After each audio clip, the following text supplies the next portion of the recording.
Saudações virtuais. O vídeo de hoje, eu queria fazer uma reflexão com você sobre como nós avaliamos os governos, seja o governo da sua cidade, do seu estado ou o governo federal. Qual a base de informações que faz com que a gente avalie se um governo é bom ou ruim? Você já parou para pensar nisso? Eu penso muito nisso. E a minha preocupação é muito grande nessa questão. Sabe por quê? Porque o grande balizador para formar a opinião das pessoas sobre um governo, se ele é bom ou não, é a imprensa. E, meu amigo, se tem uma coisa que a imprensa não tem a menor qualificação para fazer, é avaliar se um governo é bom ou ruim. Deixa eu exemplificar para você entender do que eu estou falando. Digamos que você vai trabalhar, você vai ser numa grande empresa, você vai ocupar um cargo de alto escalão numa grande empresa. Tá? E você, a concorrência, tem várias pessoas querendo aquele cargo, alto salário, né, uma série de responsabilidades, mas também uma série de vantagens naquele cargo. Várias pessoas estão de olho nele. Pois bem, o que vai avaliar se você está fazendo um bom trabalho ou não? É a opinião das pessoas? É a opinião de fora? Não. São os indicadores. Você vai ser avaliado por um período e nesse período os teus superiores vão avaliar os teus indicadores, os teus dados. Aquilo que você trouxe de resultado para a empresa. Né? Na área que você assumir, ela tem uma série de metas, né? E você vai ter que ter cumprido aquelas metas. Simples assim. Você será avaliado por indicadores. Tá? Você e qualquer outra pessoa que entre no seu lugar. Por que na política nós não avaliamos assim? Por que na política vale a opinião da imprensa? Então a saúde de uma cidade ela é avaliada pelo que a imprensa diz. Pela percepção da imprensa.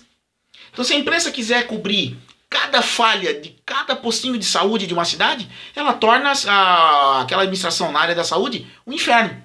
Mesmo que ela tenha boas iniciativas naquela área. Assim para a educação, assim para a infraestrutura. Se ela quiser fazer o contrário, se ela quiser ressaltar cada ação, mesmo por mais inócua que seja, ela joga um confete, você vai ter uma percepção de que aquela administração é boa. Nós não podemos ficar reféns disso. Tá? Nós temos que defender, essa é a minha grande avaliação, que as administrações públicas tenham indicadores que mostrem a verdadeira avanço ou retrocesso de cada área, independente de governo, tá? Com órgãos que tenham o conhecimento e a expertise, a capacidade de fazer essa avaliação. Então você pega um órgão oficial como o IPEA, por exemplo, que vai fazer o acompanhamento econômico, o crescimento econômico do país e vai te dizer se o país está melhorando ou não. Tá? Isso de maneira auditada por organismos internacionais para que aquele número não tenha discussão. Porque claro que você pode ter interferência nesses órgãos, mas a auditoria desses órgãos por outros órgãos e por outras entidades faz com que aquele número tenha um reconhecimento.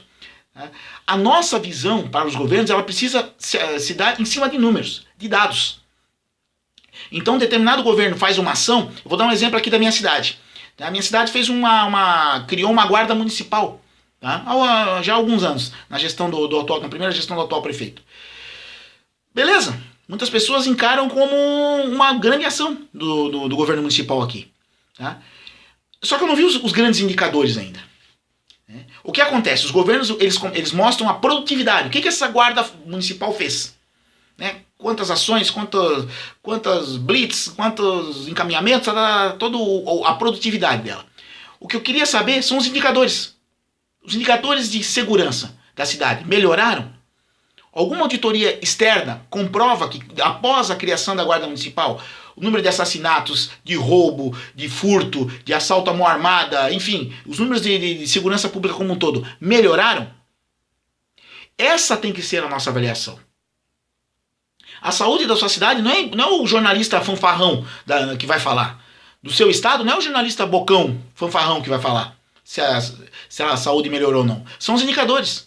Também não adianta o teu prefeito construir um posto de saúde bonito, em tal lugar, tá? E aquilo efetivamente não impactar nos indicadores de saúde da cidade. De mortalidade infantil, de vacinação, de atendimento por habitante, de redução de filas, enfim, esses indicadores. Essa tem que ser a nossa cobrança enquanto cidadão, porque é aí que a política começa a mudar. Tá? Eu gosto de dar sempre um grande exemplo da falta de qualificação da nossa imprensa para fazer essa avaliação, um ponto de vista, inclusive, da falta de qualificação ética, né? De uma imprensa que é extremamente antiética.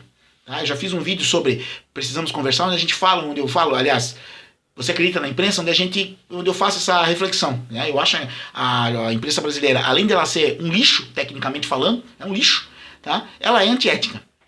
Tá? Tanto que ela tem uma lei, a Lei 12.232 de 2010, ela é o único órgão que ela tornou legal, é legal, tem nada de ilegal. Tá? É imoral, mas é legal. É a propina. Os meios de comunicação podem praticar a propina. Né?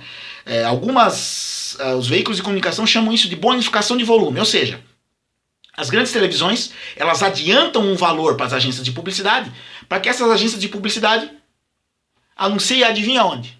Isso é propina, amigo, isso é mensalão. Tá? É legal, tá dentro da lei. Não tem nada de ilegal. Agora, é eticamente condenável. Né? Porque as empresas de comunicação podem fazer isso. Através do seu lobby, elas conseguiram que isso virasse uma lei. Né? A escravidão também era lei. Então, nem tudo que é lei é eticamente correto. Né? A escravidão estava dentro da lei. Os caras que tinham escravos estavam cumprindo a lei. Então, só para fazer essa reflexão, porque a gente nos pauta, né, pelo humor da imprensa. E há uma relação extremamente promíscua da imprensa com o setor público. O grande financiador da imprensa brasileira hoje é o setor público.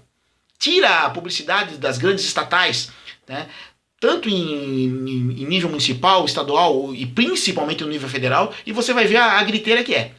Tá? Eu só vou respeitar uma imprensa o dia que ela diga que ela não recebe dinheiro público. Essa imprensa eu vou respeitar. Essa eu vou respeitar a crítica dela. Não, eu não recebo nenhum dinheiro público. Nenhum. Tá? Porque o dinheiro tem que ser para a saúde e para a educação. É muita hipocrisia. Eu acho muito engraçado quando a imprensa questiona gastos em Câmara de Vereadores, em Assembleias Legislativas. Tá? Da mesma fonte, da mesma conta bancária que sai esse gasto que ela questiona, sai o dinheiro de publicidade, que ela não abre mão. É legal, né? Então, se as Assembleias Legislativas, se as Câmaras de Vereadores não podem receber aqueles valores, ela também não deveria. Que ganho a saúde tem com a publicidade paga para a imprensa? Nenhum. Tem ganho nenhum. Então, essa reflexão é bom a gente fazer. Porque senão a gente compra, às vezes a gente exalta governos que são pura marketagem e condena governos que tentaram, às vezes, enfrentar problemas sérios sem marketagem, tá? Indo na raiz do problema, que obviamente é muito mais difícil, às vezes confronta interesses, e aí a gente fica no humor da imprensa. Você pega, às vezes, ações extremamente concretas, extremamente importantes que foram abortadas porque as pessoas não tiveram paciência, porque a imprensa jogou a cidade ou o estado contra aquele governante. E você tem ações absolutamente inócuas, como o bobão do prefeito de São Paulo, que se veste de gari, tá? E que diz que governa por celular, tá? Está bem avaliado, sem ter não fez nada de relevante na cidade de São Paulo. Então é complicado. Tá? Por quê? Porque nós nos pautamos pela imprensa. A imprensa não tem moral e muito menos qualidade técnica para dizer se um governo é bom ou ruim. Ela tem, no máximo, uma opinião mal dada. Mal dada. Né? Que a nossa imprensa é tecnicamente risível, é ridícula. Tá? A maioria dos grandes jornalistas brasileiros não passariam em nenhuma das faculdades, fazendo a prática como eles fazem de jornalismo, não passariam em nenhuma das grandes faculdades de comunicação do país. Né? E esses caras é que nos pautam e que nos fazem avaliar os políticos. E aí a gente tem a classe política que a gente tem aí, o Congresso que a gente tem aí. Muita gente séria ficando fora e muito lixo, muito bandido ditando as regras que vão nortear a nossa vida. Para pensar. Aquele abraço.